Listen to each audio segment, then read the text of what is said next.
көңілдің ақысына тию, өзіңнің де, өзгенің де көңілінің ақысына тию деген нәрседен қатты қорқатын едім.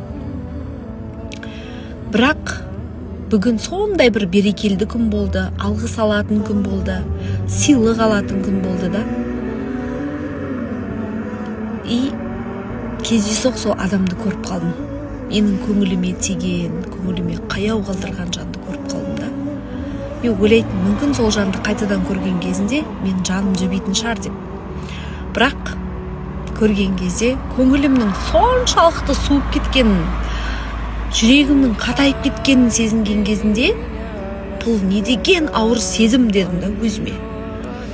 Сондықтан да айтарым, ешқашан біреудің көңілі ақысына тимеңіздерші.